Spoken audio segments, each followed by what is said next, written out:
परम पिता परमात्मा पूर्ण ब्रह्म सारी सृष्टि के रचनहार कुल मालिक कबीर परमेश्वर जी की असीम रजा से आप सभी पुण्यात्माएं सत्संग सुनने के लिए उपस्थित हुए। प्रथम तो मनुष्य जीवन मिलना दुर्लभ है। असंख्य जन्मों के ये कष्ट उठाकर पशु पक्षियों की योनियों को भोग कर हम एक मानव शरीर प्राप्त करते हैं। मानव शरीर प्राप्त होने पर सतगुरु का मिलना उससे भी दुर्लभ है।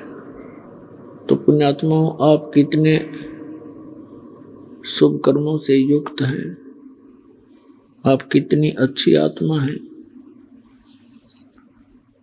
आप जी को ये दोनों ही दुर्लभ वस्तु सुलभ हुई। आप कोई आम आत्मा नहीं है, आप विशेष पुण्यकर्मी प्राणियों में से हैं। लखबर सूरा जूझ ही लखबर सावत दे और लखबर यति जहान में तब सतगुरु शरणा ले। बहुत बहुत जन्मों तक आप परोपकारी प्राणी रहे हो, ऐसे शुभ कर्मी प्राणी आप रहे हो, कभी किसी का बुरा किया नहीं। परमार्थ में ही बहुत से जन्म आपने व्यतीत किए। लखबर सूरा जूझ ही लखबर सावत दे लखबर यति जहान में तब सतगुरु शरणा ले। और आप जी को परमात्मा कभी ना कभी किसी ना किसी युग में अवश्य मिले हैं।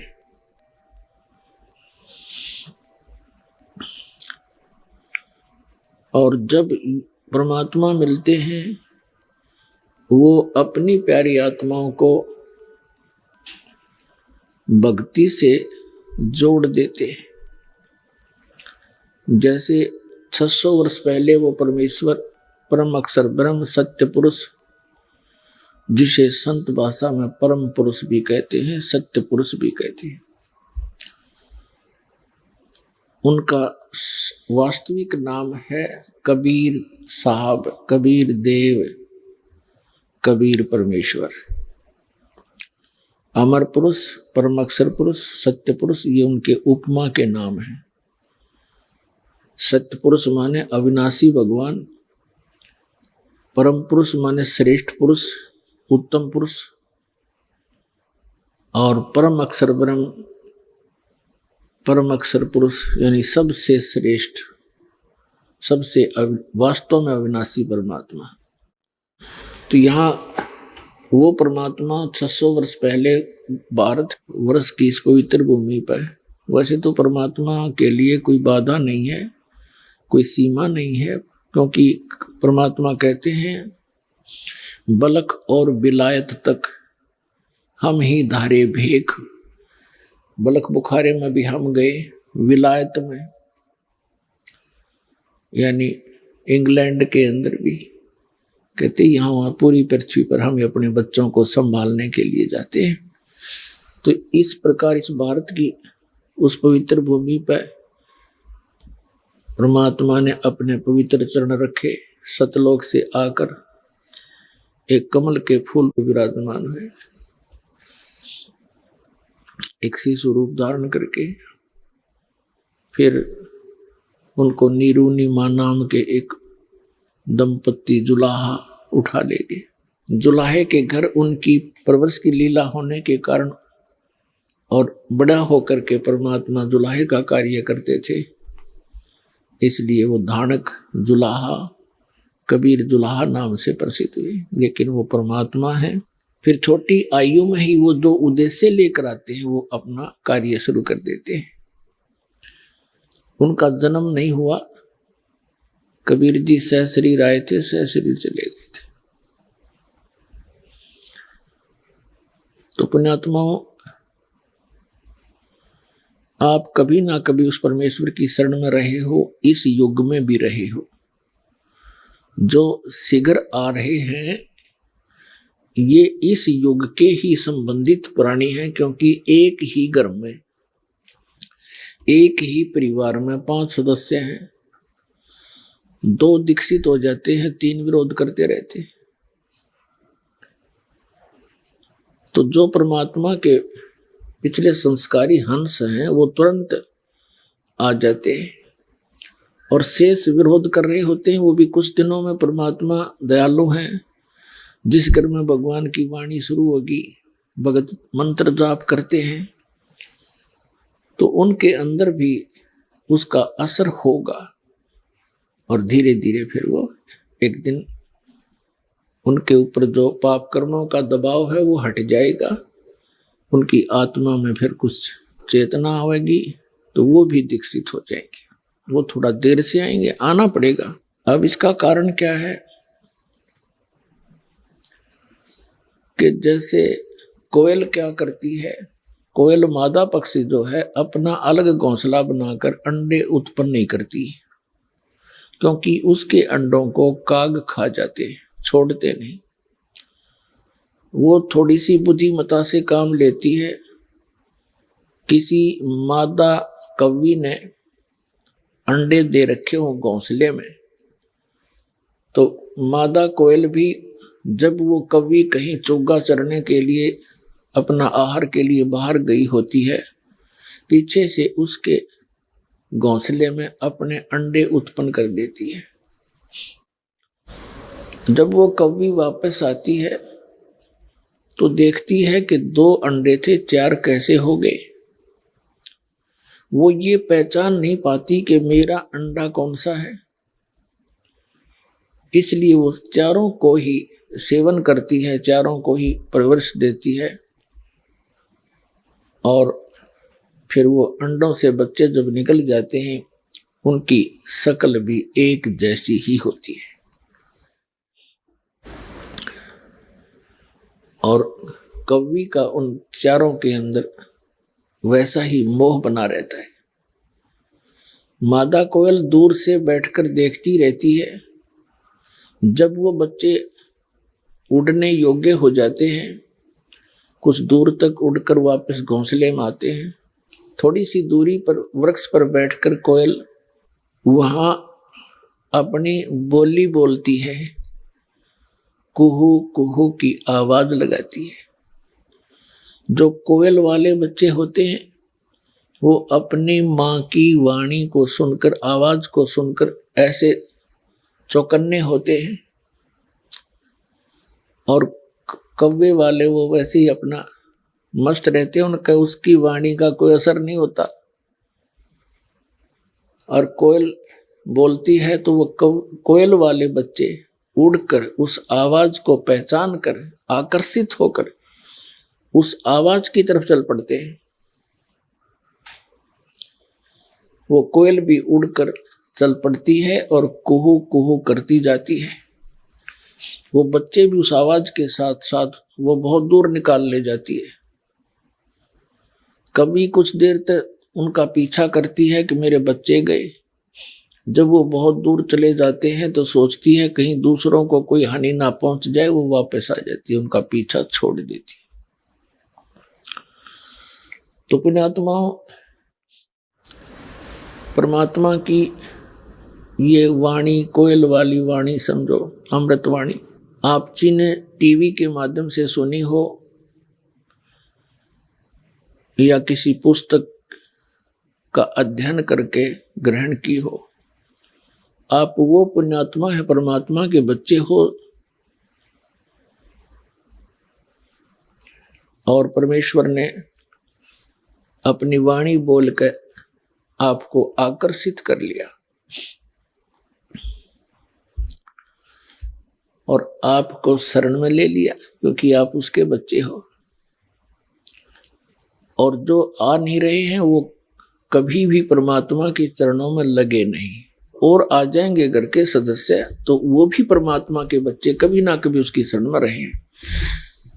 अब जैसे क्या बताते हैं कि तुलसी पिछले पाप से हरिचर्चा ना भावे, और जैसे जवर के बेग ते भाई भूख विदा हो जावे। जैसे किसी को जवर हो जाए, मलेरिया हो गया, तो उसको आहार भी कड़वा लगता है, मुर्खा दाख भी कड़वी लगती है, और काजू किस्मत सेब संतरे और प्रतिदिन करने वाला आहार भी कड़वा लगता है। वो पदार्थ कड़वे नहीं है, उस जवर ने उसके शरीर की व्यवस्था बिगाड़ दी, जिसके प्रभाव से उसको स्वादिष्ट पदार्थ भी अस्वादिष्ट लगते हैं।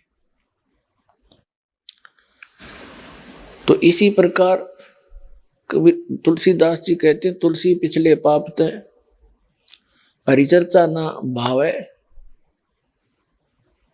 और जैसे जवर के बेग से भूख विदा हो जावे, तो उनके ऊपर पाप कर्मों का दबाव अत्यधिक है, उनको पाप कर्मों का जवर बना हुआ है, मलेरिया बन गया। अब किसी को जवर हो जाता है, मलेरिया जवर हो जाता है, उसका उपचार क्या है कि ना चाहते हुए भी वो कुनीन की कड़वी कड़वी गोलियां खानी ही पड़ेंगी, और उन कड़वी दवाई को खाने से ही उसका मलेरिया जवर शांत होगा। और जितना नॉर्मल होता चला जाएगा उतनी ही भूख उभरती चली आएगी, और जब जबर समाप्त हो जाएगा, वही व्यक्ति जो पहले एक ग्रास भी मुख की तरफ नहीं कर सकता था, अब वो लुखी सुखी 3-3 4-4 रोटियां खाने लग जाता है। इसी प्रकार जिन व्यक्तियों के बहन भाइयों के पाप कर्म अत्यधिक है, उनको परमात्मा की चर्चा अच्छी नहीं लगती। कबीर साहब कहते हैं, कबीर पिछले पाप से हरि चर्चा ना सुआवे, कै ऊँगे कै उठ चले, ना और बात चलावे। जिनके पाप कर्म ज्यादा हैं, जिसके कारण उनकी आत्मा पर अंतःकरण में एक ऐसी व्यवस्था बन गई, उनको परमात्मा की जो अमृत कथा वो भी अच्छी नहीं लगती, वो भी नहीं सुहाती।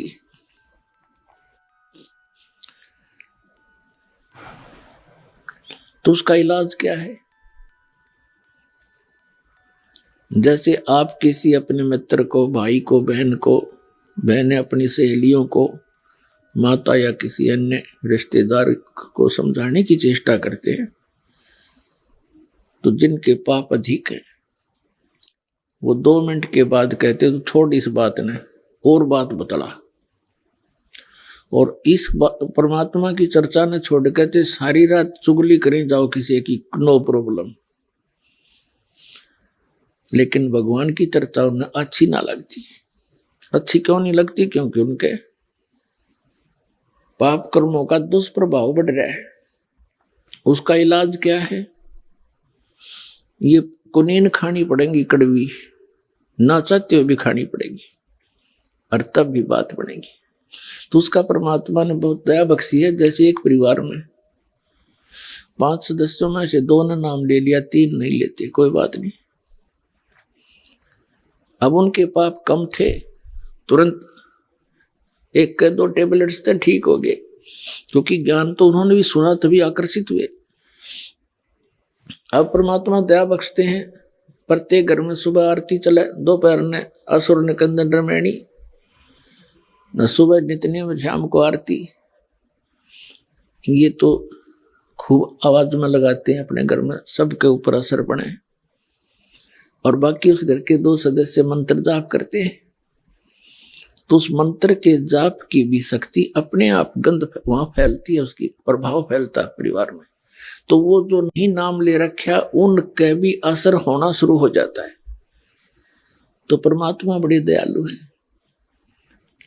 ये सभी उसी के बच्चे हैं। जो भक्ति ना करते वो भी मालिक के बच्चे हैं, वो निकम्मे बच्चे हैं। जो भक्ति कर रहे हैं वो अच्छे बच्चे हैं।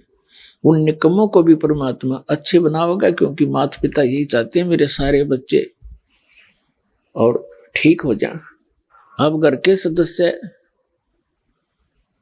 घर से बाहर कहाँ जाएंगे?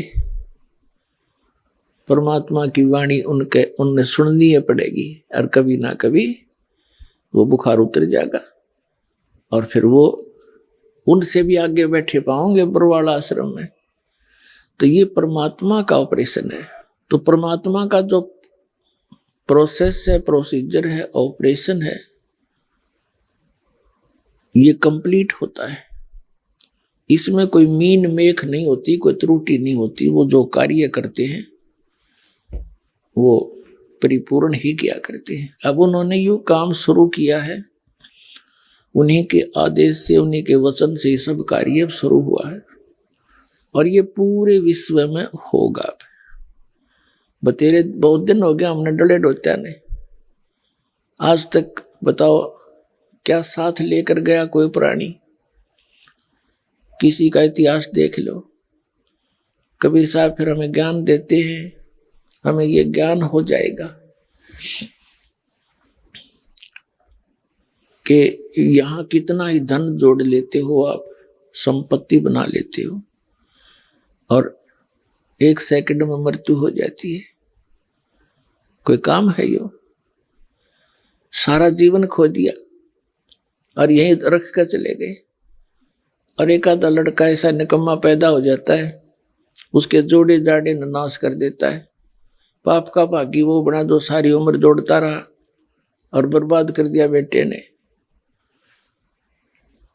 और मिलना वही है जो परमात्मा ने प्रारब्ध में लिखा है, किस्मत में जिसका है वही मिलेगा। जब तक वो परमेश्वर कबीर जी की शरण में नहीं आती, और परमात्मा कबीर जी की शरण में आने के बाद फिर तो कहने की आवश्यकता है कोई नहीं। आपके भाग्य में ना होगा तो देगा परमात्मा आपको, जो आपके लिए अनिवार्य होगा। कोई बकवाद मांगोगे वो नहीं देगा, क्योंकि आप अंडर ट्रीटमेंट हैं। आप परमात्मा के दरबार में मोक्ष उद्देश्य लेकर आइए, उससे फिर सारा ही लाभ हो जाएगा। एक मोक्ष उद्देश्य लेकर आओगे तो आपको सर्व लाभ होंगे, या कोई अन्य ही उद्देश्य लेकर आओगे, कोई संकट निवारण के लिए, कोई पुत्र संतान प्राप्ति के लिए, कोई धन वृद्धि के लिए, वो डिमांड तो यहाँ करना, चलो करते तो हैं, बालक हैं, बच्चे हो, कुछ दिनों में इस ज्ञान से आपको पता लग जाएगा। क्योंकि परमात्मा कहते हैं क्या मांगू, अपनी महिमा आप हमें समझाते हैं। क्या मांगू कुछ थिर ना रहाई, और देखत नैन चला जग जाई। 1 लाख पूत 1.25 लाख नाती, उस रावण के आज दीवान बाती। क्या बहादुर बंदे हाथी, आवत संग ना कोई जात संगाती। और क्या बहादुर बंदे हाथी, कहे कबीर अंत की बारी, जैसे हाथ जाड़ के चले जुआरी। जैसे कोई संतान नहीं है, वो संतान मांगने आता है, और परमात्मा दयालु हैं, उनको मालूम है कि ये जब तक इसका ये कांटा नहीं निकलेगा ये भक्ति भी ना करे, क्योंकि हम ज्ञान को बाद में, समाधान को प्रथम चाहते हैं। तो वो भी दया यहाँ बख्श दी जाती है और उनको अच्छी आत्मा दी जाती है। अच्छी आत्मा देगा भगवान, ना किसी संतान ने के फूके। जैसे एक लड़के ने अपनी पत्नी को सता दिया, उसने आत्महत्या कर ली, सारा परिवार जेल में चाट ले, इसी संतान ने। ना होता अच्छा था वो तो ऐसा पुत्र। तो परमात्मा का यहाँ आपको ऐसी कोई वस्तु नहीं देंगे जो आपके वजन में बाधक हो या आपके लिए कोई परेशानी पैदा कर सके। आप बच्चे हो, अब जैसे रोगी है, रोगी कोई बालक है या बड़ा है, वो कुछ भी वस्तु डिमांड करता है खाने के लिए और उसके लिए हानिकारक है, डॉक्टर अलाउड नहीं करेगा, क्योंकि उसका जीवन ले सकती है। तो इसी प्रकार आवश्यक वस्तुएं जो आपको चाहिएंगी, परमात्मा जानी जान है, अंतर्यामी है, आपकी सब सूक्ष्म से सूक्ष्म भी सोच को वो कैच करता है। चिट्टी पायल बाजा पैर, साहिब सुनता है सब लहर। यदि चिट्टी यानी कीड़ी के पैर में पायल बना दी जा, घुंघरू बांध दे, पहले तो चिट्टी के घुंघरू क्या होंगे, पायल क्या होगी इसकी। और कहते यदि उसकी भी आवाज हो जावे, परमात्मा उसकी भी आवाज सुनता है। चिट्टी पायल बाजे पैर, परमेश्वर सुनता है सब लहर। तो वो अंतर्यामी है, आप जो उद्देश्य लेकर आए हो खूब जानता है, लेकिन आपको उसने क्या देना है उससे भी वो खूब परिचित है। तो यहां संत मते में और इस मोक्ष मार्ग में परमात्मा ने कुछ गाइडलाइन दी है, उनके निर्देश अनुसार हमने चलने से ही परमात्मा का विशेष लाभ मिलेगा। क्या बताते हैं कि जो राखे तो ही रहूं, मेरा क्या चारा, खाने जाद खरीद हूं गुलाम तुम्हारा। कि जैसे राज्य क्रमता राम की, रजा धरे जो शीस, दास गरीब दरस परस तिस बैठे जगदीश। कि उस परमात्मा की रजा में राजी रहे। जब तक आप इस शरण में नहीं आए थे तब तो काल की रजा थी और आपके कर्मों की रजा थी, उसमें राजी रहो या ना रहो वो तो आपको होना ही होना था। दुख भी मिलना था, प्रारब्ध का सुख भी मिलना था। अब यहां रजा भगवान कबीर साहब की चलेगी, आपके कर्मों की नहीं चलेगी। आपके कर्मों में आपत्ति है, संकट है, वो नहीं आने देंगे। फिर भगवान की आवश्यकता जन्य कर टूटेंगे और भक्ति भी करते रहे, फिर क्या कौन पूजे भगवान को, क्या आवश्यकता परमात्मा की। तो पुण्यात्मा, अब आप उस परमेश्वर की शरण में आगे हो और आपका उद्देश्य होना चाहिए जन्म और मृत्यु के रोग का उपचार हो। यदि ये नहीं हुआ तो उसके बारे में बताते हैं। चाहे आप यहां रोग आपका जन्म मरण का कटे नहीं और भक्ति भी कर ली, आपकी भक्ति का धन तो खूब हो जाएगा आपके पास। और यदि आप कोई मर्यादा भंग करते रहे, यहीं की आस्था रखते रहे वस्तुओं में और मृत्यु होगी, तो मोक्ष वाला काम आपका अधूरा रह गया जिस उद्देश्य से आपने यहाँ प्रवेश पाया था। यहाँ आपको अन्य संसारिक सुख तो फ्री में मिलेंगे, उनके मांगने की जरूरत नहीं आपने। अब ठीक है, बालक हो अभी आप, जैसे बच्चे हैं, सर्दी आ जाती है, बच्चे कहो या ना कहो माता पिता को पहले चिंता होती है किसके जूते लेने हैं, किसकी जुराब मंगानी है, किसके कपड़े मोटे सर्दी के लाने हैं, किसकी जर्सी लेनी है। वो कहो अच्छा है, ना कहो तो भी वो लावेंगे। इसी प्रकार परमात्मा के आप बच्चे होगे, आप वचन के बच्चे होगे उस परमात्मा के नाद के। तो उस परमात्मा को आपका सारा ज्ञान है कि इबिन को किस चीज की आवश्यकता है। और कोई बच्चा बेमतलब की बकवाद मांगता है तो माता पिता उसको देते ही नहीं है जो उसकी हानि में हो। तो इसी प्रकार ये परमात्मा आपके साथ डील करेगा जब तक आप शरण में रहोगे। जैसे यहाँ आपको संसारिक सुख तो फ्री में मिलेंगे रूंगे में। रूंगा क्या होता है? जैसे हम छोटे छोटे थे तब हमारे गांव में सन 1951 में दास का जन्म हुआ, तो सन 60 के आसपास हम 8-7 साल के समझन जोगे हुए। तो उसमें क्या करते थे, गांव में बाहर के शहर के व्यक्ति कुछ सामान बेचन आया करते, सब्जी, कोई फल, प्याज, इस तरह के।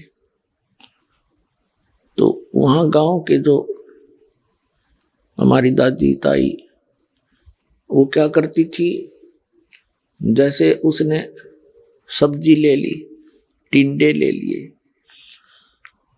और क्या करते थे वो व्यापारी बेचने वाला, एक तखड़ी के तराजू में एक तरफ तो वो अनाज डालती थी, पैसे होते नहीं थे, गेहूं, चने या बाजरा।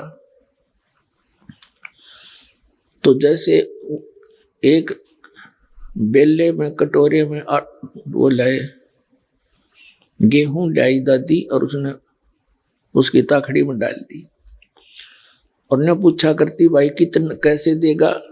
कि गेहूं के 2 बार, गेहूं जो डाल दिया एक पालड़े में उसके इक्विवेलेंट 2 बार टिंडे तोल के देगा वो। फिर न्यू क्या, वो तो ले लिया सौदा जो लेना था, उसके बदले में तो फाइनल हो गया। फिर न्यू क्या करती, भाई रूंगा और दे, रूंगा। न्यू क्या करती, रूंगा दे, रूंगा माने फरी। वो एक टिंडा ठाका और दे देता, अगले ना और दे भाई, वो एक और दे देता, छोटा सा, बुढ़िया राजी हो जाती। तो वो रूंगा है फ्री ऑफ कॉस्ट, और सौदा तो हो लिया, जो होना था वो तो उसका था ही। तो जो वास्तविक हमारा यहाँ उद्देश्य है वो तो आपके जन्म और मृत्यु के रोग का नाश करना है। हम सौदा तो वो देंगे आपको, और यहाँ के संसारिक सुख तो आपको रूंगे में देंगे, यानी फ्री ऑफ कॉस्ट, जिसका यहाँ कोई लिंक नहीं।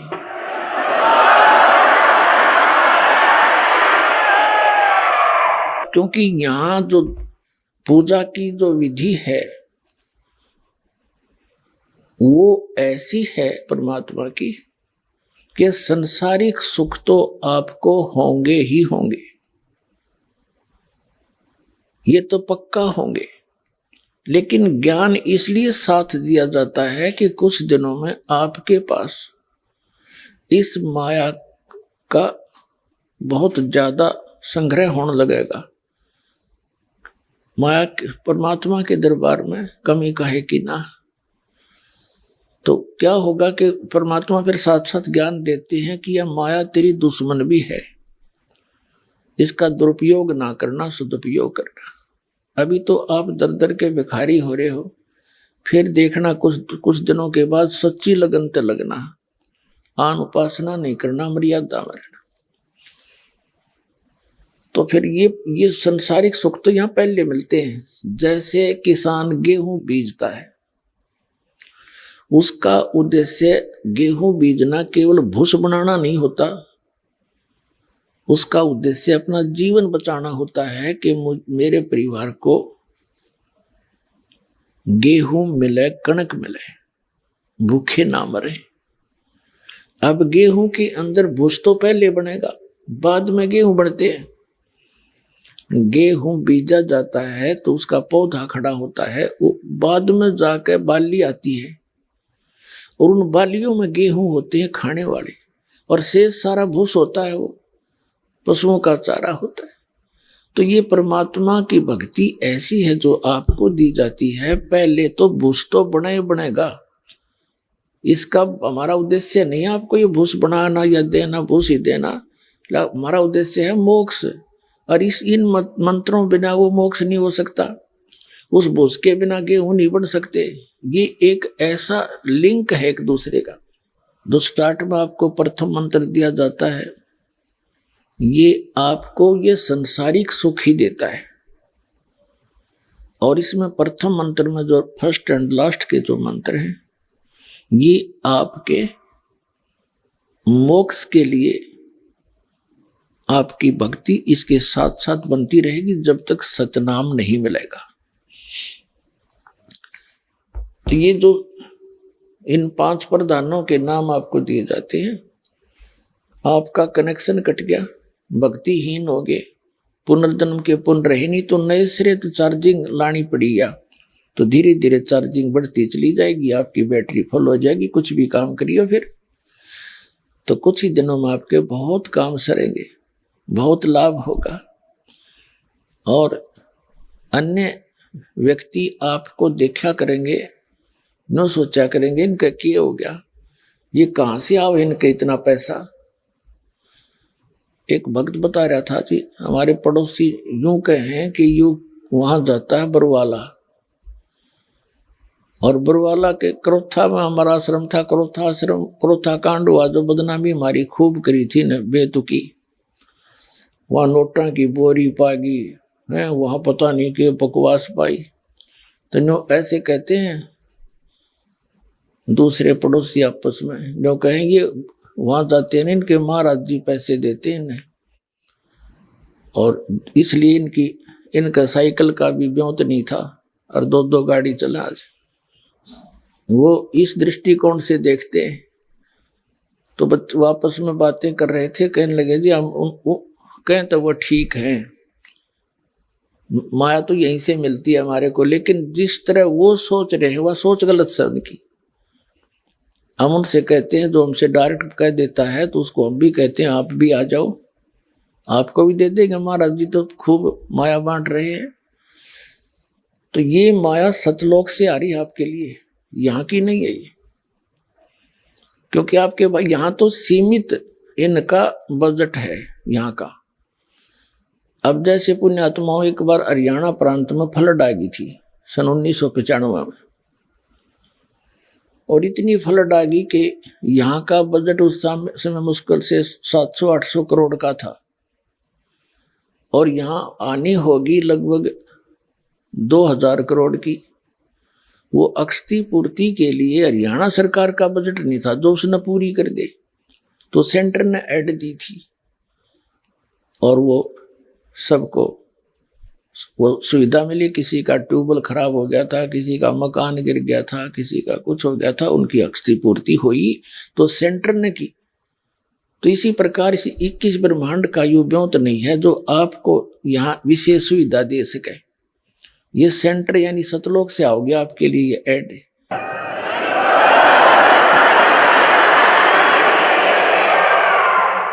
तो इस प्रकार आपने या तो चिंता छोड़ देनी चाहिए कि अब मुझे क्या मिलेगा क्या ना मिलेगा, लेकिन क्योंकि आप दूध के जले हुए हो, छाछ को भी फूकते हो, बहुत दिनों तक समय लगेगा, धीरे धीरे आपको विश्वास हो जाएगा, और विश्वासी परमात्मा आपको करा देगा, क्योंकि आपको सुख प्रारंभ हुए और आपका विश्वास दृढ़ होने लगा। आपको लाभ मिलेगा जब आप नियम ठीक रखोगे। यदि नियम ठीक नहीं रखोगे तो फिर बात नहीं बनेगी। जब लग हंसा हमरी आना और काल लगे नहीं तेरा बाणा।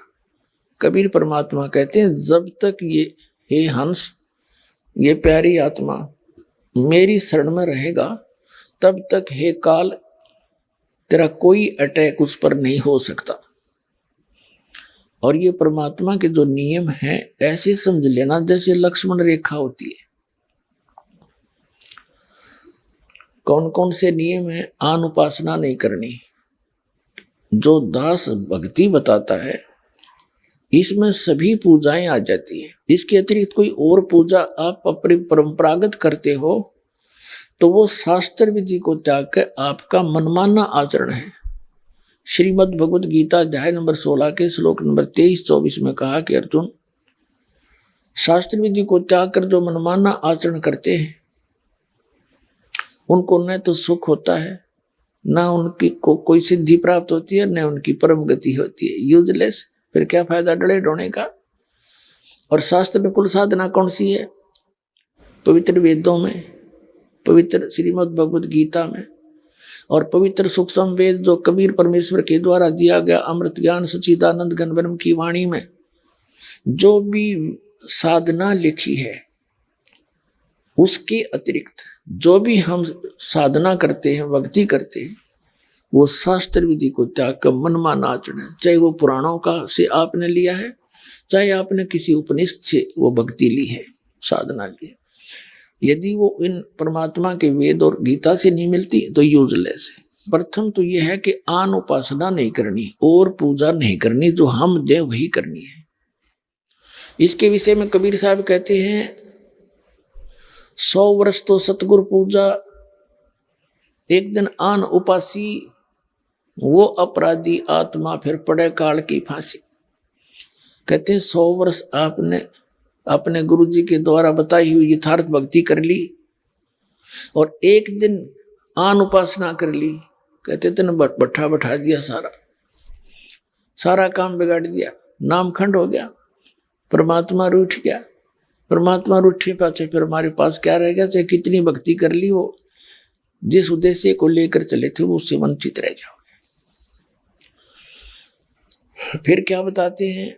परमात्मा की शरण में आने के बाद आपके ऊपर किसी भी देवी देवता, भूत प्रेत, भैरव बैताल का कोई असर नहीं हो सकता। यह सत्कर मान लेना। चाहे को करके देख लियो, कितना कुछ कर लियो। हमने बहुत से प्रमाण भी बता रखे हैं आपको बहुत बार, जो यहाँ भक्त आते हैं जिनके ऊपर इन सियाने सप्टिया ने खूब करके देखा, कोई असर नहीं हुआ, उल्टे वही दुखी हो गए। तो उन्होंने स्वयं फोन करके बताया हमारे बच्चों को, हमारे भक्तों को, कि भाई आपकी भक्ति अनमोल है। आज तक हमारे मंत्र किसी पर निष्क्रिय नहीं हुए थे, आप पर यह कारगर सिद्ध नहीं हुए और आप सही लगे हुए। तो पुण्यात्माओं, ये कोई बालकों का बताया मार्ग नहीं है। खुद धनी ने आकर यो ज्ञान दिया अपने बच्चों को, जो दास के पास उपलब्ध है। और ये ज्ञान अभी तक छुपा के इसलिए रखना था कि कहीं काल के दूतों का हाथ लग जाता, उनके द्वारा जो नाम भी ये भक्ति बताई भी जाती तो असर नहीं करती, क्योंकि अधिकारी के बिना कोई भी काम सफल नहीं होता। एक छोटा सा लाइसेंस बनवा लो ड्राइविंग चालक का, और वो भी डुप्लीकेट है, तो जब पकड़ा जाएगा वो सजा का पात्र होगा। विदेश जाने का पासपोर्ट है, वो डुप्लीकेट, वो काम नहीं करे। और ये तो सतलोक जाने का पासपोर्ट, ये नकली जगह जगह ठग बैठे, मूर्ख बना रहे सारी जनता को। इनके पास वो वस्तु है नहीं और सबका जीवन नाश करते। तो जब यहां से जाते हैं तो बनाने वाला भी दोषी और बनवाने वाला भी। तो कबीर साहब कहते हैं, देखा देखी गुरु शिष्य बन गए, किया ना तो विचारा, और गुरु शिष्य दोनों के सिर पर काल ठोका पंजारा। दोनों ने गढ़ेगा काल घेर के वहां पर। तो वहां चिल्ला भी पट्टेगा और गुरु जी की भी वही मजाई हो रही होगी। तो दोनों रोएंगे बैठ के, फिर क्या बने? वो छूट की डोर हाथ थे। और फिर परमात्मा कहते हैं, जब आप शरण ले लेते हो कबीर भगवान की इस दास के माध्यम से, तो आपके सभी भूत प्रेत पितृ आपके घर से स्थान छोड़ जाते हैं। अब एक भक्त कह रहा था, न बोले जी हम हमारे दूसरे चाचे ताऊआ ने परेशान कर रखे हैं। भाभी क्यों कर रखे हो? कि जी हमारे पहले प्रेत बाधा थी, यहां से दीक्षा लेने के बाद वो हमारी प्रेत बाधा तो खत्म होगी। अब वही प्रेत थी तो मेरे चाचे ताऊआ के भी हुआ, तो उनके वो प्रेत बाधा ज्यों की तो चल रही है, हमारी ठीक होगी। तो उनने क्या सोचा कि इनने हमारे भेज दिए सारे भूत, तो उन्होंने हमारे साथ विरोध करना शुरू कर दिया कि तुम कितना वहां जाते हो बरवाला में, हमारे ऊपर जंतर मंत्र करा के तुमने सारे भूत हमारे भेज दिए, हमारे साथ झगड़ते हैं। तो मैंने कहा उनसे ये कहो कि आप भी बरवाला आओ और देखो वहां क्या जंतर मंत्र किया जाता है। और इसका तो यही है कि जैसे आप जी ने दीक्षा ले ली, जैसे घर में मच्छर हो, मच्छर, और वहां ऑल आउट लगा दे, ये जो आती है कि, तो मच्छर उस घर को छोड़कर कहां जाएंगे? उससे बाहर दूसरे घर में घुस जाएंगे जो बिना ऑल आउट का होगा। तो हमने भाई ऑल आउट दे रखी आप तई। ये भक्ति का जो सच्चा मंत्र है ये ऑल आउट है। और उनसे भी कहो कि वो भी आके यहाँ ले लें ऑल आउट, वो फिर अपने आप वो भी सुखी हो जाएंगे। अब जैसे कबीर साहब कहते हैं कि एक समय ये जितने भी भैरव भूत पित्र और ये देवता देवी मेरे पास आकर खड़े हो गए और कहने लगे, जो आपकी पूजा करते हैं, आपको मानते हैं, वो हमें नहीं पूजते। अब हमें बताओ हम कहाँ जाएं, हमें ठौर बताओ। कबीर साहब ने कहा, जो मेरी पूजा नहीं करते वो तुम्हारे लिए ही है, उनको लूटो खाओ। देवी देव ठाड भये हमको ठोर बताओ, जो मुझको पूजे नहीं उनको लूटो खाओ। जाओ तुम जो मुझे नहीं पूछते खाओ। और फिर मर्यादा है बीड़ी शराब तंबाकू सेवन मदिरा सेवन मांस आहार और दुराचार भ्रष्टाचार चोरी डाके ठगी मिलावट ये जुल्म नहीं करना। पुणात्माओं जब भगवान राजी प्रसन्न हो गया तो सब कुछ मिल गया और परमात्मा रूठ गया तो सब छूट गया। तो सबसे पहले हमने ये डर कर रहना चाहिए कि भगवान रुष्ट ना हो। रूठो जग सारा रूठो ना परमेश्वर हमारा इन्हीं का है परम सहारा। हमने है भी इसी नहीं का, हमें ज्ञान नहीं, ज्ञान होने के बाद भी फिर हम जानबूझ के गलती करें तो ऐसा अनजान फिर भगवान नहीं कि आपकी फिर भी मदद करेगा नहीं। इतना ज्ञान दिया जाएगा कि इंसान गलती नहीं कर सकता भूल के भी, ना चोरी कर सकता ना जारी कर सकता ना रिश्वत ले सकता। जहर दिखाई देगा किसके लिए लेंगे। तो ये जो मर्यादा आप रखोगे फिर परमात्मा की बरकत देखना। अभी हम अपने हिसाब से तो चल ही रहे थे, दूनी बिरान मट्टी करवा ली।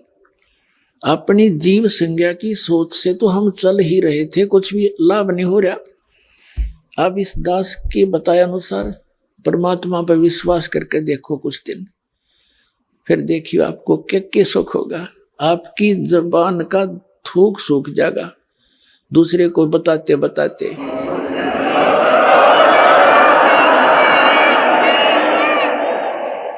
तो पुण्यात्माओं ये दास कोई बालक नहीं, अनजान नहीं, कोई मांगने खाने वाला नहीं, या कोई रोजी रोटी का उद्देश्य लेकर इस मार्ग पर नहीं लगा। दास को 2 रोटी परमात्मा ने खूब दे रखी थी 2 समय की। जूनियर इंजीनियर इन इरिगेशन डिपार्टमेंट हरियाणा में दास नौकरी करता था और भाग्य उदय हुआ परम संत स्वामी रामदेवानंद जी के चरणों की धूल मिली, एकदम जीवन बदल गया। जिस टारगेट को लेकर उद्देश्य के लेकर जी रहे थे वो तो कति नकली दिखाई दिया। जो उद्देश्य था मूल इस मनुष्य जीवन का उसको हमने पता ही नहीं था। उस ज्ञान से उस परम संत के बताए ज्ञान से अंतःकरण में एक न्यारी रोशनी हुई। और फिर सन 1917 फरवरी अमावस्या 1988 को दास को दीक्षा की भीख मिल गई।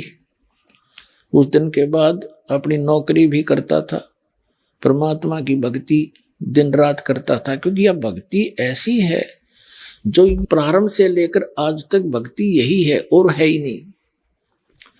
इसमें अज्ञानियों ने गलत साधना करके हठ योग आदि व्रत रखने फलाना करना ये शुरू करा दिए और इसको आम जन साधारण कर नहीं सकता।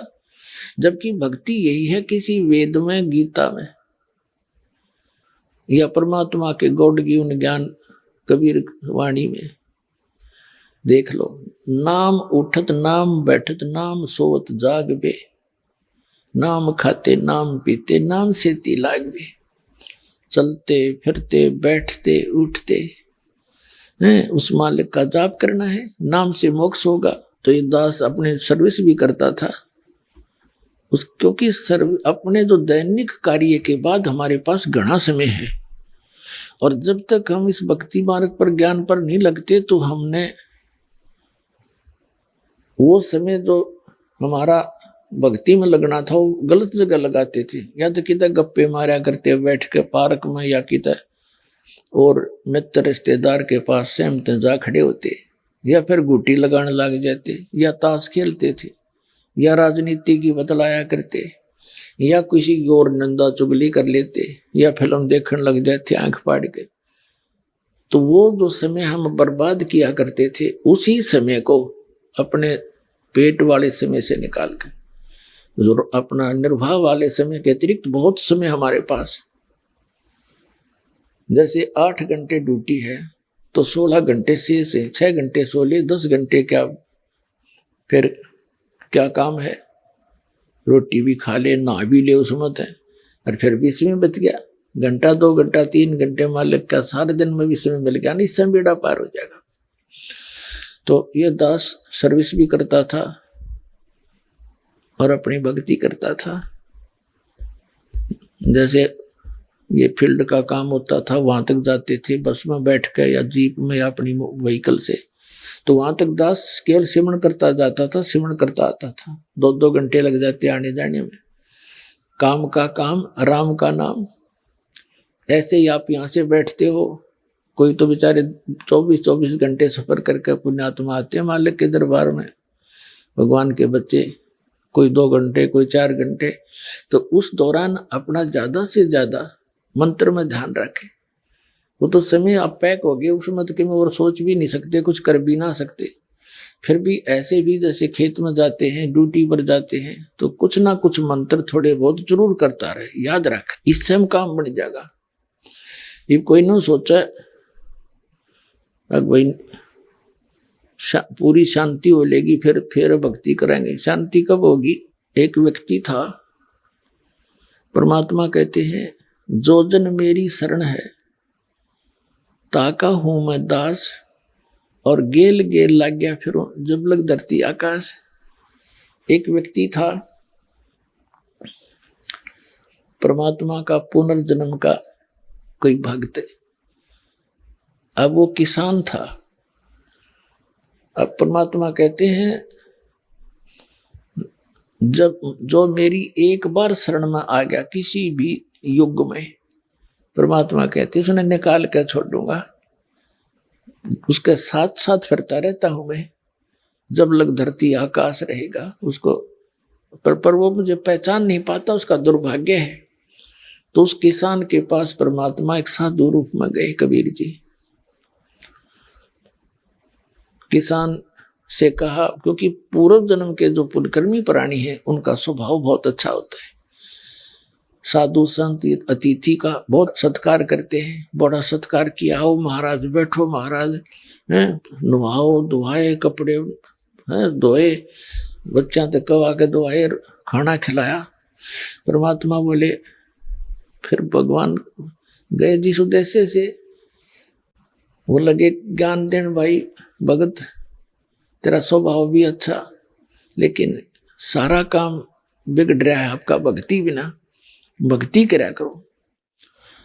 किसान कहने लगा, महाराज जी इब बैठे हम नहीं भक्ति करने का, ये बस समय नहीं, छोटे छोटे बालक हैं, कमाना है, खेती करूंगा, थोड़े से बच्चे समझदार हो जाएं, ये अपना काम संभाल दे महाराज जी, फिर मैं भक्ति ये करूंगा, मैं और काम में को नहीं। महाराज परमात्मा से ले गए।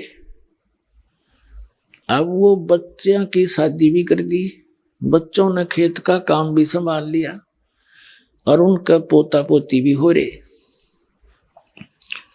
जब परमात्मा गए, अगुवाई किसान भक्त, अब होगी तो न फुर्सत, आ जाओ ईब कर ले, भक्ति ले ले नाम।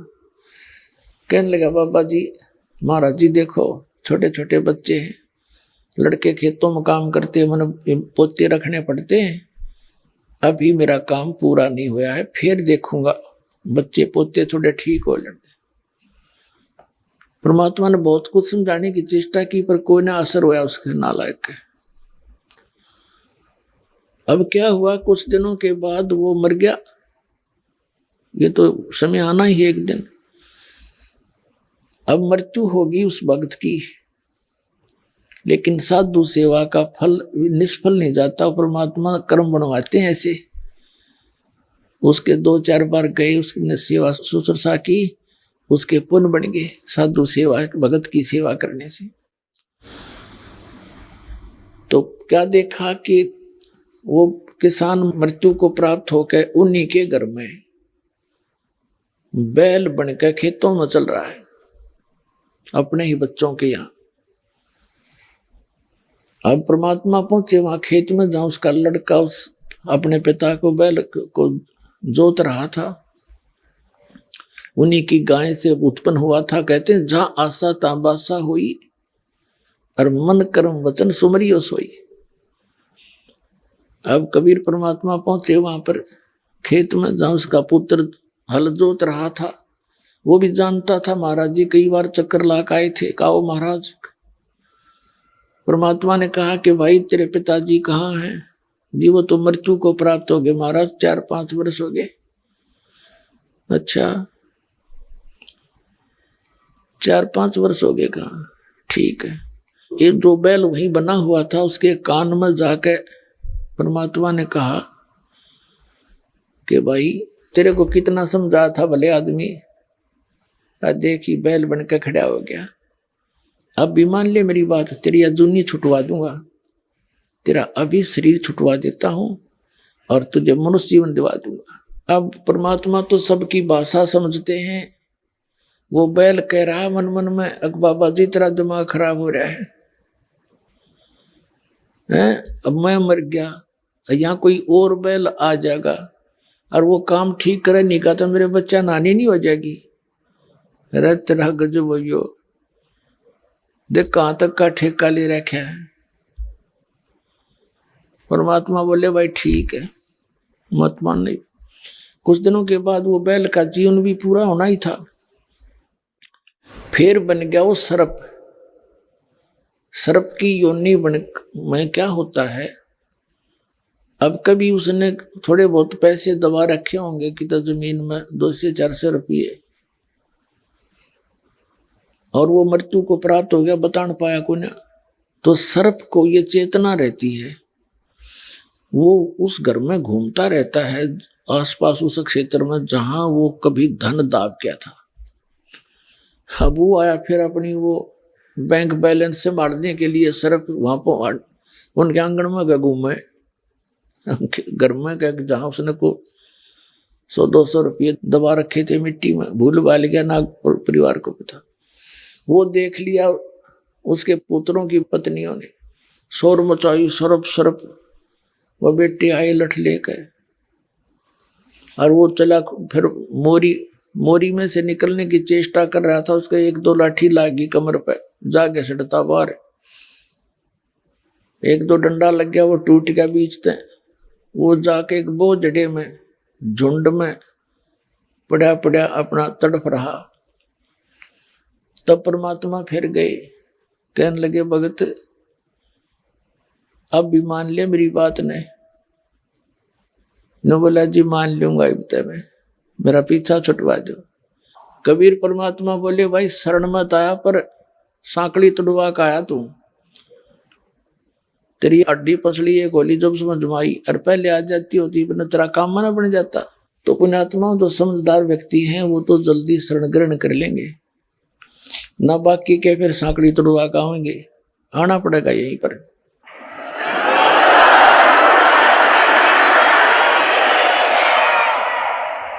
एक माई ने नाम ले रखा था,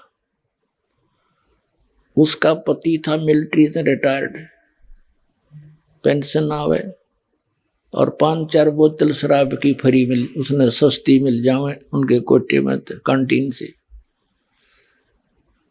तो उसने अपने पति को खूब समझाने की चेष्टा की। पहले हम भी घर घर जाते थे, दास भी, मैंने भी खूब समझाने की चेष्टा की, भाई भक्ति कर ले। न बोला देखांगे एक बार नहीं। अब वो उसकी पत्नी कहती जी यू शराब नहीं छोड़ता, शराब वाली लत से इसमें। अब उसने वो फ्री की बोतल सस्ती दिखे थी, उससे न बढ़िया मान रहा था अमृत। 4-5 वर्ष के बाद उसका गले में कैंसर हो गई और सारा ट्रीटमेंट करा लिया, लास्ट स्टेज पर आ गई। ने बोला ये मेरा केरा होगा।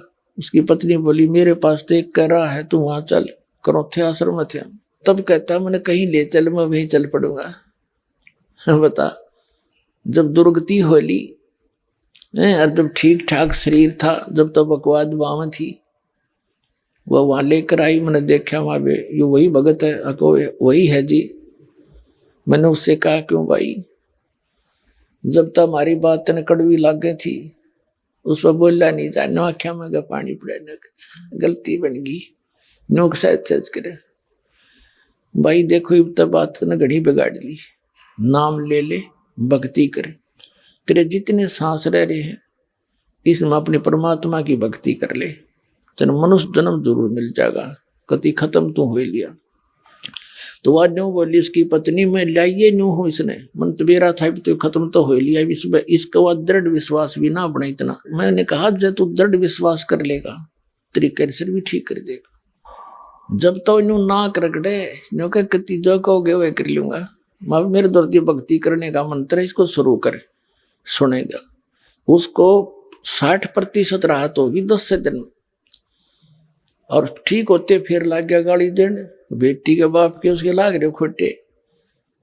2 महीने के बाद फिर कति एक बार घरवाली भी असरत में पड़ गए, रिश्तेदार भी नो का क्या हो गया और ठीक हो गया, तो जमा 60% रिकवरी होगी। फिर लाग गया बकवाद करने, नियम रखा नहीं, फिर मृत्यु को प्राप्त हो गया। तो उसको फिर भी मनुष्य जीवन कभी ना कभी दाता फेर देगा। अब शरण में शुरू हो गया। तो इस एक तो बुद्धिमान तो है पहले आ जा, और कर्महीन फिर सांकली तुड़वा का आवेगा, पीछा छूटेगा यही आने से। तो बुद्धिमान व्यक्तियों को चाहिए ज्यादा देर नहीं करे, समझदार है, कोई बालक नहीं। तो पुण्यात्मा इस प्रकार इस परमात्मा की शरण में आने से आप जी को एक विशेष राहत मिलेगी, और जो संसारिक सुख हैं वो भी मिलेंगे, और जो आपके ऊपर प्रारब्ध के पाप करो आवेंगे वो ठीक होंगे। कहते हैं संत शरण में आने से आई टले बला, जय मस्तिष्क में सूली हो वो काटे में टल जावे। सतगुरु शरण में आने से आई टले बला, और जय मस्तिष्क में, जय भाग्य में मृत्यु हो, सूली की सजा हो, फांसी की सजा हो, वह काटे में टल जा। पुण्यात्मा ये कथाएं ही नहीं है, एक बहुत बड़ा आपके लिए एक दिशा निर्देश है इस भक्ति मार्ग में। एक माई थी विधवा, उसके एक पुत्र, और वो लड़का कुसंगत में पड़कर शराब पीने लग गया और ना कोई काम करे। और उस माई ने अपनी 1-2 भैंस गाय बांध रखी थी, उन्हीं के दूध से अपना गुजारा वो कर रही थी। कबीर साहब की लीला है, परमात्मा कबीर जी ये हमारे पिता हैं, ये हमारी माता है, ये हमारे मित्र हैं, सखा हैं, ये हमारे भाई और बंधु हैं। तो ये अब हमारे लिए भटकते रहते हैं। कहते हैं सो चल सीधर मैं करूं अपने जन के काज। जहां पर भी इसकी प्यारी आत्मा पुनर्जन्म के संबंधित कोई रहा होता वहां ये पहुंच जाते हैं। जैसे ऋग्वेद मंडल नंबर 9 सूक्त नंबर 1 मंत्र 8 में एक प्रमाण दिया है कि परमात्मा राजा के समान, और परमात्मा सब संकटों का नाश करने वाला है, और वो हम सभी प्राणियों की 3 प्रकार की स्थिति से वो धारण पोषण करता है। एक शरीर में तो सतलोक में रहते, एक स्थिति में सिंहासन पर विराजमान है, ऐसा मनुष्य सदृश शरीर है, सिर पे मुकुट है, ऊपर छत्र है, और एक रोमकूप में करोड़ सूर्य मिला दे, करोड़ चंद्रमा, ऐसा उनका उसे अधिक प्रकाश है। ये तो परमात्मा वहां सतलोक में एक बहुत बड़े उसमें रहते हैं, एक मंदिर नुमा, एक स्तूप के अंदर। और दूसरी स्थिति में वो प्रत्येक युग में शिशु रूप धारण करके कमल के फूल पर सरोवर में प्रकट होते हैं। इस कारण से वो नारायण कहलाते हैं। और धीरे धीरे बड़ा होकर के एक जनसाधारण जैसी भूमिका प्रत्येक युग में करके दिखाते हैं कि भगवान न्यों मिलेगा, इन बकवादा तो भगवान नहीं मिलेगा। परमात्मा कहते हैं कि गिरवीर जोड़ बडेर हैं ये माया के धनवंत, रावण की जो लुटेंगे जहां पाँव नडे नहीं संत, जहां संत नहीं जाते, चाहे कहते हैं गिरिवर जोड़ बडेर है ये माया के धनवंत, जिनके पास धन है पैसा है, न कोई गांव में एक नंबर का सेठ है, कहते उनकी पहाड़ जैसी महिमा है, और वो अंत में ऐसे लौटेंगे जैसे रावण की वीरान मिट्टी हुई थी, जहां संत की शिक्षा नहीं होती, दीक्षा नहीं होती। गिरविर जोड़ बडेर हैं ये माया के धनवंत, रावण की जो लुटेंगे जहां पाँव नडे नहीं संत, जहां संत मेहमान नहीं होते, जहां संतों का संग नहीं होता। तो परमात्मा प्रत्येक युग में आते हैं और इस तरह की लीला करते हैं। जैसे दुल्हा रूप में एक झोंपड़ी में रहा करते थे, हाथ से काम करते थे, भक्ति भी करके दिखाते थे, उनको जरूरत नहीं थी भक्ति की, लेकिन हमारे लिए एक एग्जाम्पल कोड करके गए, उदाहरण दे कर गए, वो एक भूमिका की तुम ऐसे करो। और जो भी उनके पास मेहनताना आता था कपड़े के बुनने से, उसमें से जो घर के योग्य आहार के लिए जो चाहिए था वो सामान लाकर बाकी जो पैसा बच जाता था उसका सत्संग कर देते थे, भंडारा करा देते थे, भगत बुला के खाना सत्संग करते थे, वहां खाना खिला देते थे, सत्संग भी सुनाते थे। और फिर हमें ये बताना चाहते थे कि तुम विश्वास करोगे ना मेरे पे, ऐसे करो फिर देखना मैं क्या करूंगा तुम्हारे लिए।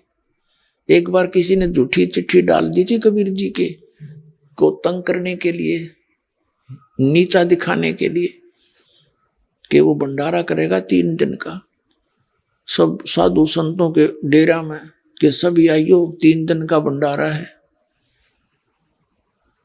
और एक असर भी देगा प्रत्येक भोजन के बाद। ये लिख रखा है चिट्ठी में। एक दोहर देगा, दोहर होती थी बहुत सुंदर कंबल टाइप। तो सभी मंडलेश्वर, सभी डेरा के संत अपने सारे चिल्ला ने लिया, एक जितनी बार जितनी रोटी खाएंगे, ये थमाया के पुजारी थे, और सबको एक असर भी मिल जाएगी, एक दौर मिल जाएगी प्रत्येक भोजन पे। तो उनका मुखिया ने सोची थी खूब जोटा लगेगा, खूब पैसे मिलेंगे, खूब दौड़ मिलेंगे, उन्हें बेच के फिर पैसे ले लेंगे, अपना काम चलाएंगे। 18 लाख व्यक्ति आ गए, और परमात्मा का श्याम का आटा बर्तनों में, और कबीर जी के नाम से चिट्ठी लिख दी थी। अब परमात्मा ने दूसरा रूप बनाया, सतलोक में गए, और वहां से 9 लाख बैलों से, अपने सतलोक से 9 लाख बैलों के ऊपर, पहले यही थी ट्रांसपोर्टेशन, 9 लाख बैलों के ऊपर सारा सामान लाद के, चीनी, घी, आटा, चावल, सब कुछ, और वहां ला के टेंट लगा दिए नारे नारे। वहीं सतलोक से ही परमात्मा के बच्चे हंस रूप में आए, और वही हंसों को परमात्मा ने बैल बना के लाए, फिर जाके वो वैसे ही बना दिए, और बाकी सेवादार भी उनके साथ आए, और अपना दूसरा रूप बना के एक टेंट में विराजमान हो गए, और काशी के चौपड़ के बाजार में वहां लगा दिए हजारों की संख्या में टेंट, और उन टेंटों में नो कारण ढेर के ढेर पूरियां के न्यारे, चावल के अलग, दूध के डेग भरे हैं, और आटा की बोरियां के नरेट। और वहां कहते बिना पकाया पक रहा।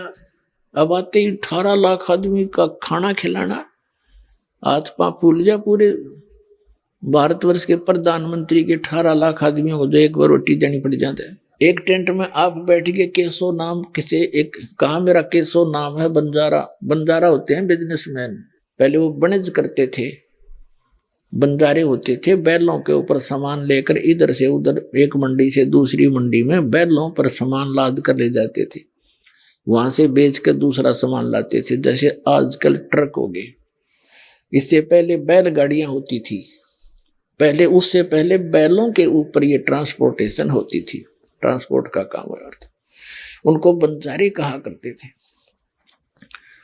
तो 3 दिन तक 18 लाख व्यक्तियों को 3 दिन और रात, दिन रात भंडारा चला, खुला भंडारा, गैब का बिन चिट्ठी बिन नाम।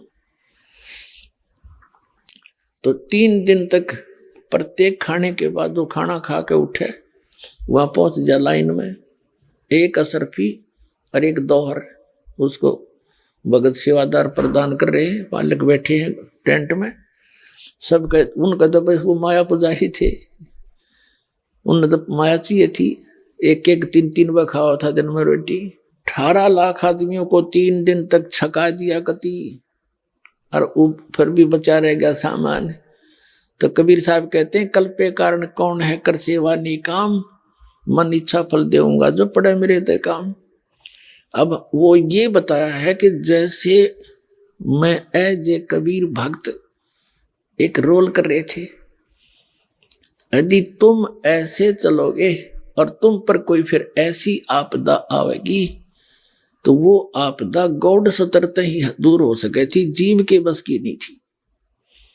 तो परमात्मा कहते हैं जब धनी ते काम पड़ेगा, तेरा कोई आपत्ति आवेगी, फिर देखना मेरे हाथ बहुचक्का कर दूंगा सारे संसार को।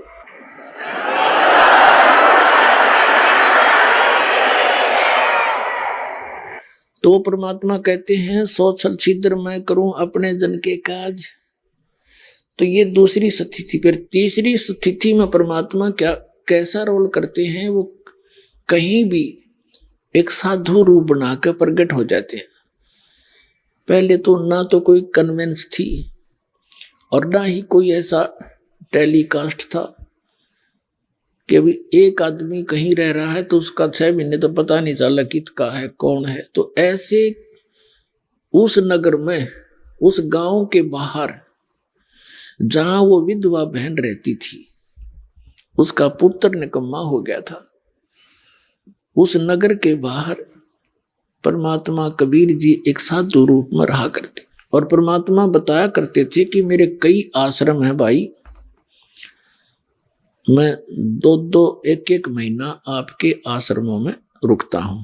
अब जैसे परमात्मा साधु रूप में उस आश्रम में आते थे, 1 महीना या 2 महीने रुकते थे, फिर चले जाते। तो जितने भी वहां भक्त थे, छोटे गांव हुआ करते, 10-20 घर उनका उपदेशी थे। तो उन सभी उपदेशी परिवारों ने गुरुदेव की सेवा के दिन बांट रखे थे कि प्रथमा को हम भोजन खिलाएंगे, द्वितीया के दूसरे का, तृतीया को तीसरा, यानी सभी अपना बांट कर उनकी सेवा का फल ले रहे थे। आश्रम में गुरुजी और साथ में 2-4 जो भक्त रहते थे, वो वह खाना नहीं बनाते थे, उस नगर से ही दोनों समय का भोजन जाता था। अब गुरुजी का भोजन के लिए सबका नंबर लगा हुआ था। एक बहन का नंबर आ गया और उस दिन उसका दूध फट गया। तो बहन ने सोचा भी गुरुजी का आज हमारा भोजन का नंबर है और खीर नहीं बनाई तो फिर क्या सेवा करी। दूध खत्म हुआ तो वो अपनी पड़ोसन के पास गई जिसके भैंस गाय दूध देती थी। किसके पास? उस विधवा के पास जिसका इकलौता पुत्र था और वो निकम्मा हो गया था। उस बहन से जाकर उसने कहा, कुशल हो बहन।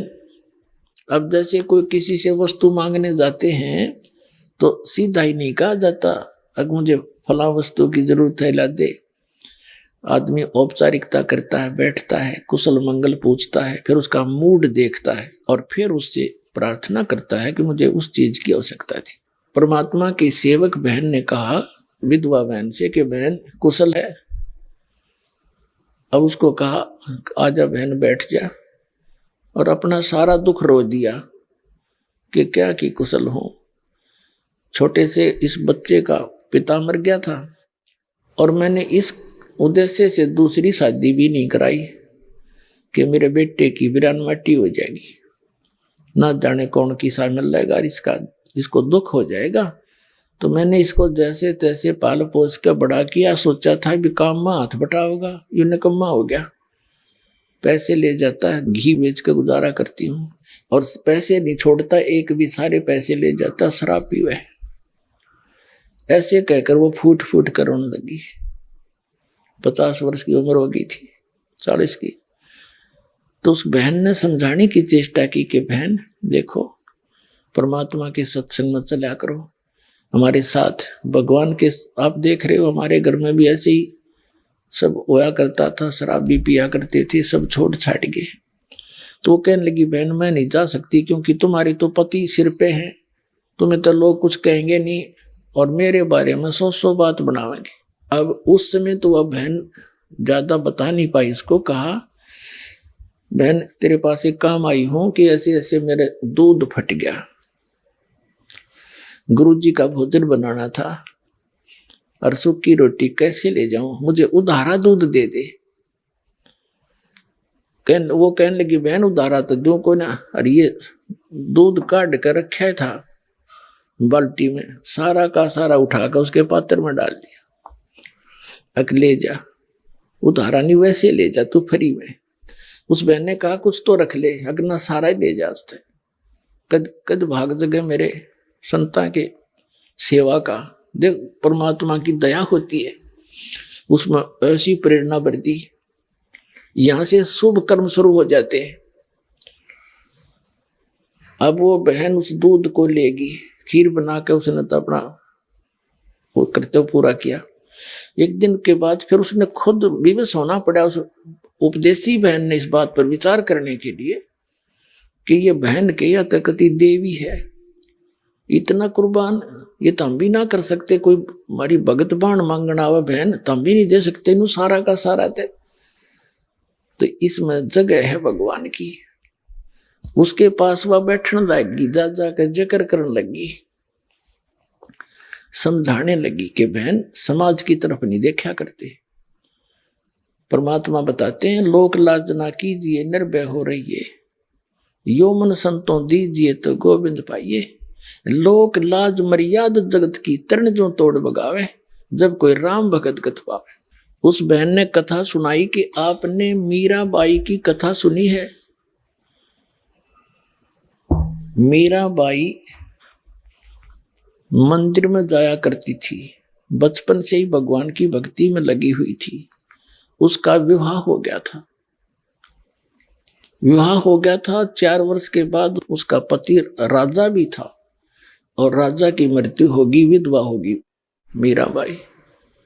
उसके देवर गद्दी पर बैठ गया, संतान कोई थी को नहीं। तो उसके देवर ने मंदिर में जाने के लिए उसको मना कर दिया कि पहले तो मेरा भाई जीव था और लोगों का मुंह बंद था, और ठाकुरों की लड़की, पहले ठाकुर घर में जन्म था इस मीराबाई का, और ठाकुरों की बेटियां और पत्नियां औरतें घर से बाहर नहीं निकलती थी, पर्दों में रहा करती थी। लेकिन मीराबाई मंदिर में अवश्य जाती थी। उसका पति बहुत नेक आदमी था, उसने विरोध करा नहीं उसका कि कोई बात ना, तेरी आत्मा मानती है तू जाया कर। 1-2 नौकरानी को साथ भेज देता था। तो फिर उसके देवर ने उस पर प्रतिबंध लगा दिया कि तू बाहर नहीं जाएगी, तेरे ऊपर पता नहीं कौन कौन के लांछन लावेगा, उंगली उठावेगी दुनिया, ये बेइज्जती में सहन नहीं कर सकता, हमारी इज्जत का नाश हो जाएगा, और तू अपने घर पे बैठ कर भक्ति कर ले। मीराबाई कहने लगी देखो मैं मंदिर में अवश्य जाऊंगी, आप कुछ भी कहो या ना मानो। वो मंदिर में जाने लगी। तो उसने, हम ऐसे ही अनजान हैं, इस नकली परंपरा के आधार पर हम अपनी बहन बेटियों के साथ इतना जुल्म ढा देते हैं। अपना आत्माओं परमात्मा कहा करते कि बीबी पड़दा रहे थी और डोडी लगे थी बार, अब गा तू गाड़े फिरती हवा बन कुतिया बाजार। नक पे सर नक पे बनी पैरे थी हार हमेल, और सुंदरी से कुतिया बनी सुर साहिब के खेल।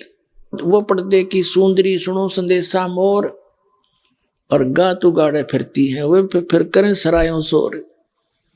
जो इन ऊंचे घर बांधते हो, जिनको ऊंचे जैसे राजनेता हो गए या पहले अच्छे पैसे वाले या उच्च श्रेणी के जो लोग माने जाते हैं, वो अपनी बहन बेटियों को घर से बाहर नहीं जाने देते थे। हमारी इज्जत का नाश हो जाएगा, हमारी बेइज्जती हो जाएगी। सत्संग में तो जाने नहीं दिया करते थे।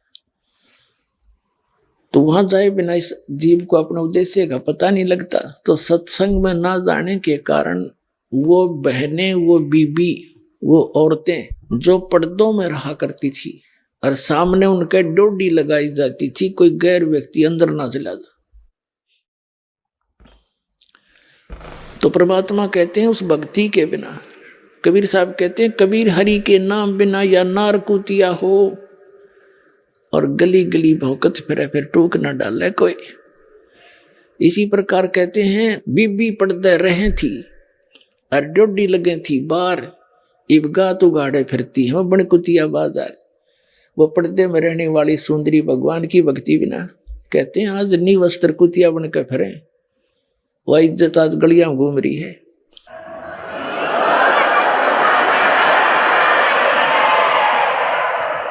और कहते हैं नक बेसर नक पे बनी पैरें थी हार हमेल और सुंदरी से कुतिया बनी देख परमेश्वर के खेल।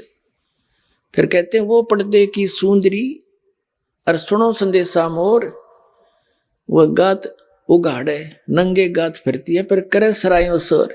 वो राजा की रानियां, बड़े घरों की बहू बेटियां काजू किशमिश डालकर हलवा खीर बनाया करती थी, खाती थी और झूठे छोड़ देती थी। बांदियां नौकरानियां खाती थी, उनके पूर्व जन्म के संस्कार अच्छे थे। बैटरी चार्ज थी, आगे चार्जर मिला नहीं, वह बैटरी डिस्चार्ज हुई, खत्म होगी।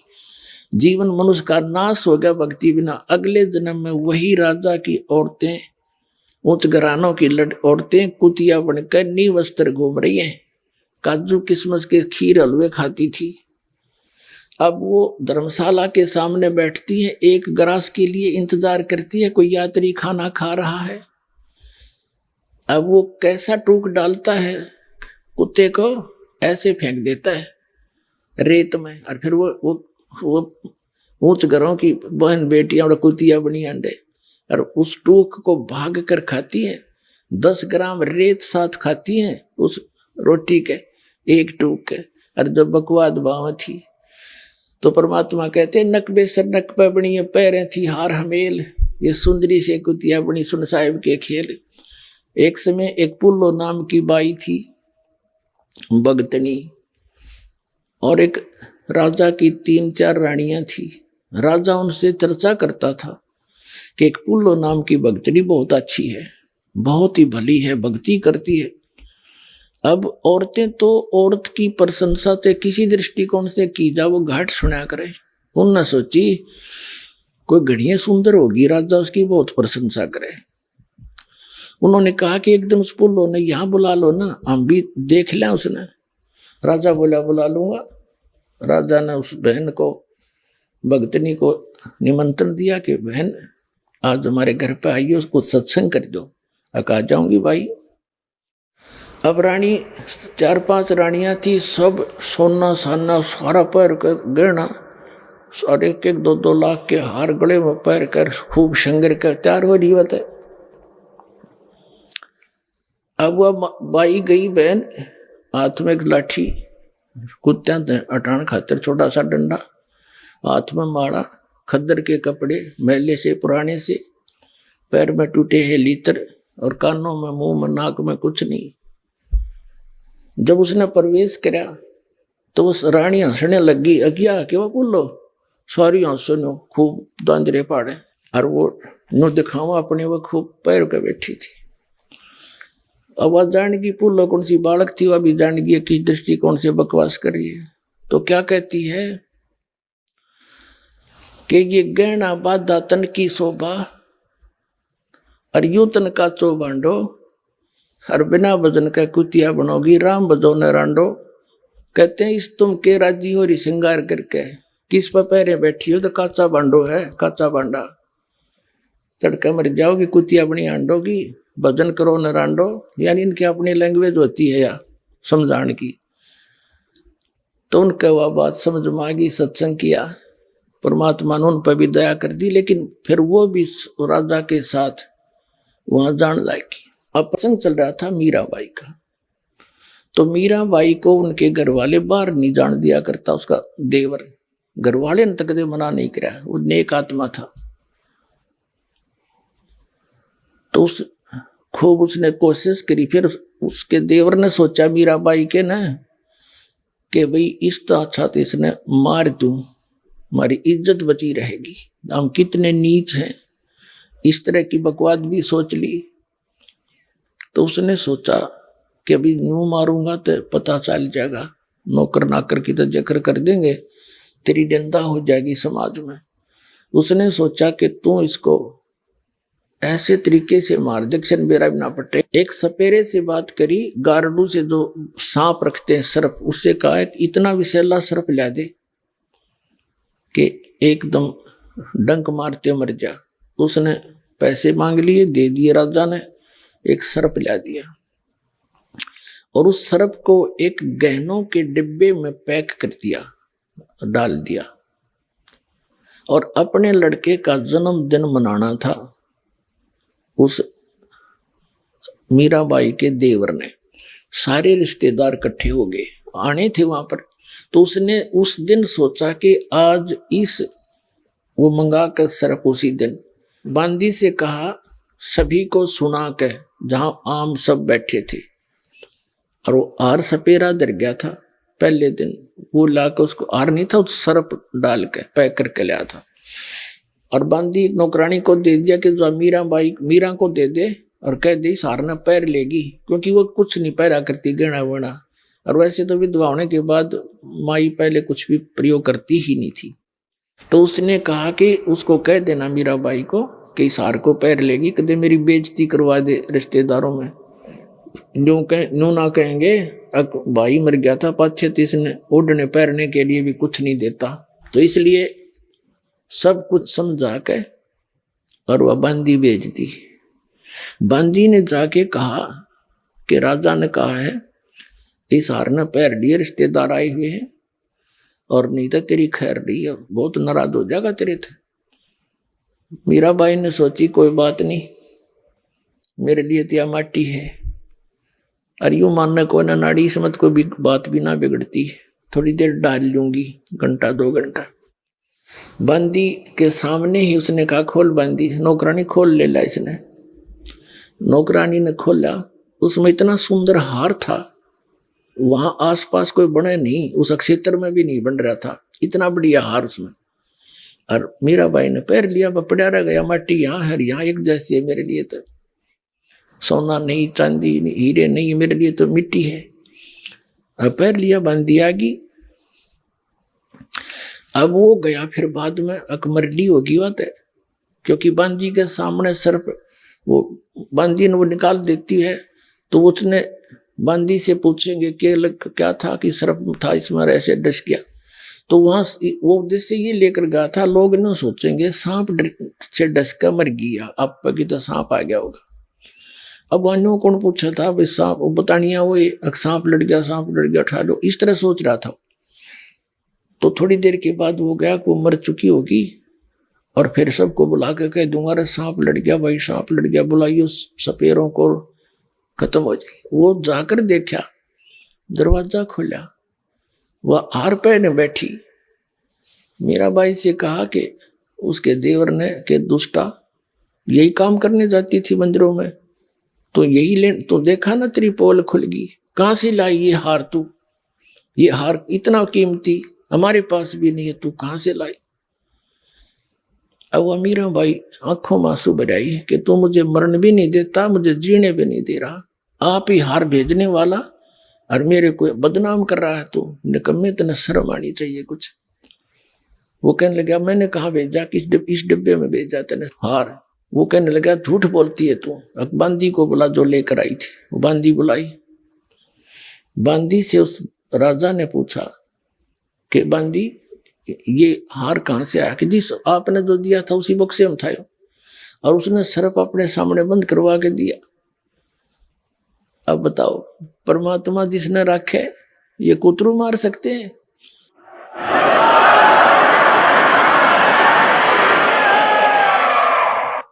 उस सर्प का हार बन गया। अब वो इतने मान बढ़ाई में इंसान इतना अंधा हो जाता है और भूल जाता है भगवान को। अब राजा ने सोची, राणा ने सोची कि आज तया बच गई भाई, क्यों कर बात बनी, आपको इसको फिर देखता हूं। एक दिन क्या किया, एक सपेरा बुलाया उसने, अरे डक में तू के लाया था, अगदी सांप आपके सामने सर्प मैंने डाला। तो उसने कहा कि अब एक ऐसा विष दे दे मुझे लाके, एक के घूंट में मर जा। वो ऐसा विष ला दिया उसने, और मीराबाई के पास गया तलवार लेके, और साथ में विष एक कप के प्याले में डाल के, और कहा मीराबाई इस विष ने पी ले, और नहीं तेरी गर्दन काटूंगा, आज तेरी मौत खरी है, कोई सा शरीर स्वीकार कर ले, चाहे तो तलवार से काटूंगा या फिर इस विष ने पी ले। मीराबाई ने सोची तलवार से तो दर्द होएगा, और इसने पी लूंगी। उन्हें लेकर प्याला करके मालिक को याद, और पी की, और वो खड़ा खड़ा देखे, वो मरी तो कोई ना, आध घंटा हो गया, 2 घंटे हो गए, वह कोई ना मरी। आय हाय, कहते हैं मीराबाई को मारने लागे, जहर का प्याला प्यारे, पीवत ही अमृत हो लाग्या, हो गया सर्द ही यारे, मन तू पावेगा अपना किया रे, भोगेगा अपना किया रे। कहते मीराबाई को मारने लागे, जहर का प्याला प्यारे, और पीवत ही अमृत हो लाग्या, हो गया सर्द ही यारे। कहा तो उस विष ने बेचैनी बनानी थी, उसको तड़फाना था, और कहते अमृत की तरह ठंडा कर दिया कलेजा मीराबाई का परमात्मा की दया से। अब राणा ने सोची भैया नहीं मानने, अपने आत्माओं कहते हैं सौ छल सिद्धर मैं करूं अपने जन के काज। परमात्मा कबीर जी बनारस में आए हुए थे, और संत रविदास जी चमार जाति में उनके साथ रहते थे, उनके शिष्य हो गए थे। पहले तो रामानंद जी से नाम दिलाया था रविदास जी को परमात्मा ने। स्वामी रामानंद ब्राह्मण थे, उनकी फड़क निकाली थी, उनके अंदर एक विशेष वो नफरत थी, अन्य शूद्र जाति वालों को नाम नहीं दिया करता, उसको सेट करने के लिए आप भी उन्हीं से उपदीक्षित हुए थे, और रविदास जी को भी उनसे दीक्षा दी थी, दिलाई थी। फिर रविदास जी को पता लग गया था कि जो वस्तु इस परमेश्वर कबीर जी के पास है, रामानंद जी के पास नहीं है, तो बाद में वो कबीर जी के शिष्य हो गए थे। परमात्मा कबीर जी और रविदास जी उसी नगरी में एक गरीब के घर पे बाहर, उसका घर था, सत्संग कर रहे थे। 1 हफ्ते का सत्संग रख रखा था, दिन में सत्संग कराया करते, दिन में भी करते थे, रात को भी करते थे। फिर वहां भक्तों ने मिल मिला के एक आश्रम बना दिया था, छोटा सा झोपड़ी, थोड़ा सा बाड़ सी बना लिया था। तो कबीर जी सत्संग कर रहे थे दिन में, मीराबाई गई मंदिर में, साथ में 2-3 उसकी नौकरानियां थी, उसने जाना बंद नहीं किया। तो उन्होंने देखा कि ये क्या भगवान की कुछ चर्चा हो रही है। पहले मंदिर जाती हूँ, मत्था मुत्था टेक का आई अपना क्रिया करके, फिर सोचा चल संतों के दर्शन करती हूँ। साधु दर्शन राम का मुख पर बसे सुहाग, दर्शुनी को होते हैं जिनके पूर्ण भाग। कबीरा दर्शन संत का परमात्मा आवे याद, और लेखे में हुआ एक घड़ी बाकी का समय बर्बाद। तो मीराबाई सहेलियों के साथ वहां चली गई, सत्संग शुरू हो रहा था। परमात्मा बता रहे थे ब्रह्मा विष्णु महेश ये अजर अमर नहीं है, इनकी जन्म मृत्यु होती है, इनसे ऊपर और परम शक्ति है, उसका संदेशा मैं लेकर आया हूं। अपने आप को छुपा कर परमात्मा ये ज्ञान दे रहे थे। मीराबाई को धक्का लग गया क्योंकि वो श्री कृष्ण की पुजारन थी। अपने आत्माओं, यहां इस तत्व ज्ञान से आपको सब निर्णय हो जाएगा। देखो परमात्मा कबीर जी कहते हैं पिछले पुण्य से होते हैं पूर्ण हंस मुराद। जैसे ये दास पहले श्री कृष्ण और श्री विष्णु और श्री शंकर भगवान हनुमान जी इनका पुजारी था, और जो साधना हम कर रहे थे वो ये दंत कथा थी ये, और इससे भी घर में सारे सुख हो रहे थे। हम ये सोचा थे इन तो हो गए, और हो रहे थे पूर्व जन्म के संस्कारों से, इनसे तो कुछ हो ही नहीं सका था, ये पता लग गया। मीराबाई को जहर पिलाया। मीराबाई कृष्ण पुजारिणी थी, श्री कृष्ण तो वो कोई ऐसा चेंज कर ही नहीं सकते परिवर्तन, तो वहां रक्षा भी करी कबीर परमात्मा ने। मीराबाई का जहर का प्याला उसने पिया और उसको ठंडा कर दिया, और वो अनुमान रीति श्री कृष्ण ने कर दिया। और जब वो सर्प का हार बनाया तो परमात्मा ने बनाया, कबीर जी ने। वह नु सोच रही थी, श्री कृष्ण जी ने बना दिया। तो हमने ये पता लगेगा इस बात से कि हम जो साधना कर रहे थे, छोटा मोटा कोई राहत मिले थी, वो भी ये परमात्मा दे रहा था हमारे को, क्योंकि हमारे साथ फिरता है ये। कहते जो जन मेरी शरण है ताका हूं मैं दास, गेल गेल लग गया फिर जब लग धरती आकाश। जो बच्चा गऊ की नजर में यूं साईं को संत, और भक्तों के पीछे फिराइयो भक्तों चल भगवंत। जगत का पेखना पेख्या, धनी का नाम ना लेखा। जो सब कुछ कर रहा है उसका तो जिक्र भी नहीं था, रामीन देवताओं के ऊपर आश्रित थे, न ऐसे कर दिया। ये अपना कुछ नहीं कर सके। श्री कृष्ण जी के सामने पूरा यादों को लड़का मर गया कट के, और नहीं बचा सके, और स्वयं ठाकर मारने लग गए। लास्ट में से पागल से हो गए थे। इनके इतिहास में देखो। तो मीराबाई को बड़ी चिंता हुई कि श्री कृष्ण से ऊपर भगवान बतावे। दुख हुआ, लेकिन किस्मत जाएगी। प्रसन्न किया महाराज जी, जो आप बात बता रहे हो या मेरे गला उतरा को नहीं। कबीर परमात्मा बोले बेटी सच्चाई तो सच्चाई होती है, आपके गला उतरे चाहे ना उतरे। आप किसकी पूजा करती हो? कि श्री कृष्ण की। श्री कृष्ण से ऊपर मैं नहीं मानती किसी को। परमात्मा बोले बेटी ये देवता झूठ नहीं बोला करते, इनमें इतनी खासियत होती है। और तू नो कह रही है कृष्ण जी मेरे बात करा के ने। श्री कृष्ण जी तो पूछ लिए तू, इनसे ऊपर के सता है कि नहीं। अब मीराबाई ने हृदय से याद किया, श्री कृष्ण प्रगट हुए और उन्हें पूछा भगवान आज मैंने संतों का सत्संग सुना है, और सत्संग संत झूठ नहीं बोला करते, इतना तो मैं मानती हूँ। आप सच्ची बताना, क्या आपसे भी ऊपर कोई भगवान है? श्री कृष्ण जी ने कहा कि भगवान तो है मीराबाई, लेकिन वो मिला नहीं। तेरी ट्राई भी व्यर्थ है, हमने खूब ट्राई कर ली, उसके दर्शन नहीं होते। अब मीराबाई का तो धक देसी हुई, तक भाई सारी सच्ची बात है, कोई और है परमात्मा।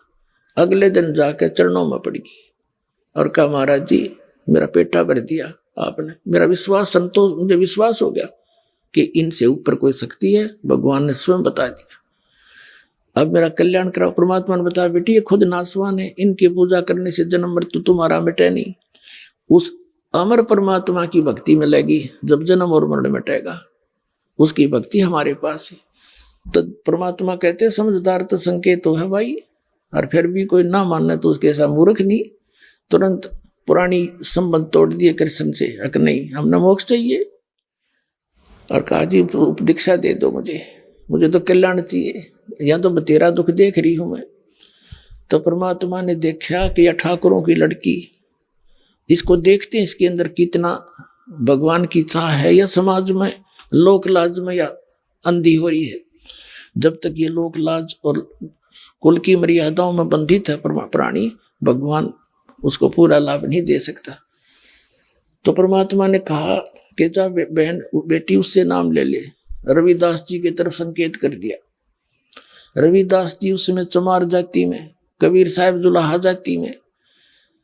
चमार जाति उस समय ज्यादा अछूत मानी जाती थी, क्योंकि उनका कर्म ऐसा था। अरे ये हम इस ऐसे ही हैं, उसको आदमी को ऐसे ही मान लेते हैं। उनका कर्म था जैसे पशुओं की खाल उतारनी और फिर उसको साफ करना, धोना मांजना और फिर जूते बनाने। तो उसमें कपड़े का लागे बिना रह को ना, साबुन सुबुन था को नहीं। तो उनके मैल मूल मक्खी उखी लगी रहती। तो जो दूसरी ऊंच जाति के उन्होंने कहा भाई दूर बैठ जा मक्खियां में। तो धीरे धीरे वो अछूत का रूप धारण कर लिया कि ना दूर रहे, वहां छुए ना। तो उस जाति में रविदास जी और मीराबाई ठाकुर जाति में। ठाकुर भी सबसे श्रेष्ठ माना करते राजस्थान में। राजस्थान के अंदर जाटों को भी शूद्र माना जाता था, इतनी प्रभुता थी ठाकुरों की। वो उनको भी ढंग से बात नहीं करते थे राजस्थान के। तो उस समय ऐसी सती थी मैं, और कहा बेटी जा रविदास से उस महाराज का नाम ले ले। और मीराबाई बैठ की जाके रविदास को कही रखा था, तो पहले इन्हों बताइए मैं कौन हूं और फिर बताइए इस मंत्र। उनकी सोची बुद्धि चाल थी कबीर साहब की, रविदास की। रविदास जी ने कहा, बहन बात सुन, तू ठाकुरों की बहू है और मैं एक चमार हूं जाति का, और आज तू नाम ले लेगी और कल न तेरे को लोग पता नहीं क्या क्या कहेंगे, और तेरे मन में दोष आ गया ना, फिर गुरु शिष्य का नाता टूट जाएगा। मीराबाई बोली, महाराज जी मैं आपकी बेटी, आप मेरे पिता, बाढ़ में जाओ संसार, मैंने नाम दो, मैं तो कल्याण करवाऊंगी। उसी से मैं नाम दे दिया। अब पहले तो वो मंदिर में जाती थी दिन में, परमात्मा फिर रात को भी सत्संग करते थे, क्योंकि सभी काम दिन में कर लें, रात में मजदूर लोग सत्संग सुन लें। तो मीराबाई फिर रात्रि में जाने लगी सत्संग में, भाई गुरु जी यार दर्शन करेंगे हम तो। अब उसका जो देवर था वो सारे अपने जो कर्म थे करके थक चुका था, उसको रोकने के उससे कोई सफलता नहीं मिली। फिर उसने सोचा था कि लड़की अपनी माँ की बात मान लेती है। उसने अपनी मौसी को बुला करके, मीराबाई की माँ को बुला करके उसको समझाया था कि इसने समझा दे, अपने घर बैठ कर भक्ति कर ले, इसने हमारी इज्जत का नाश कर दिया। मीराबाई की माँ ने समझाने की चेष्टा की थी कि बेटी वहां ना जाया करे, इज्जत का नाश हो गया। और चमार जाति का बताऊं तने तो सारी ये बात बिगाड़ दी।